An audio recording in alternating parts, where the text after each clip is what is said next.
Izgledao je ovako. Mršav, ispijen, nezainteresiran, praznog pogleda, uvijek isti. Vi ste ga možda drugačije zamišljali, ali je uvijek izgledao isto.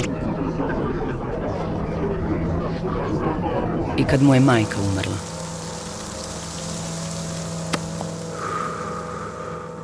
I kad je ubio onog čovjeka.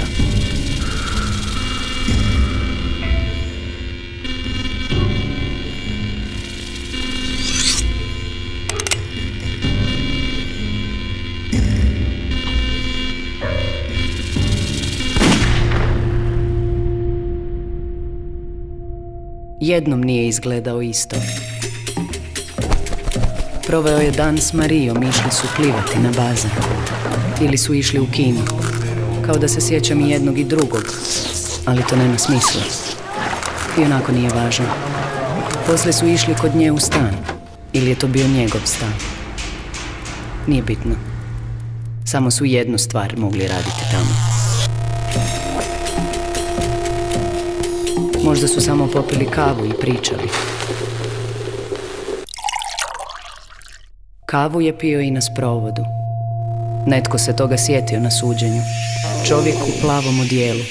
Tako ga pamtim, ali nisam sigurna je li tako pisalo u knjizi. Bio je to isti lik koji ga je poslužio kavom na sprovodu. Dobro ga je promotrio. Niti jednog trena nije plakao za majkom. Ali zašto je to bilo bitno na suđenju? Je li itko vidio da ga je baš on ubio? Svejedno, on je to učinio. Sunce ga je zaslijepilo i izvadio je pištolj. To sunce me uvijek podsjeti na ovu sliku, kao da vidim njega na mostu.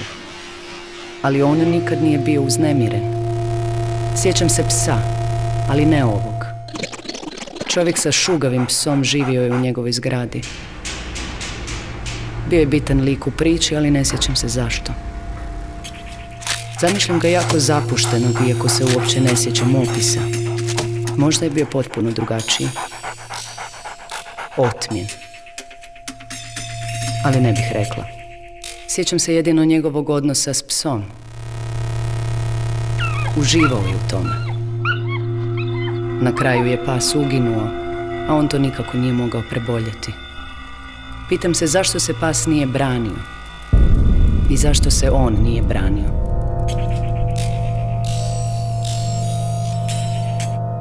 Djelovao je kao da mu je svejedno.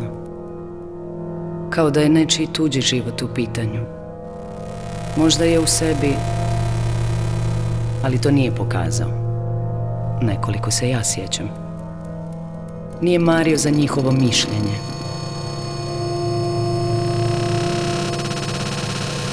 Možda bi bilo drugačije da je Marija došla, ali nije. Ili možda je. Netko ga je podržao na suđenju. Ili je to bio čovjek sa šugavim psom. Vjerojatno je to bilo važno u knjizi, ali ovdje neće biti. I onako mu to nije pomoglo.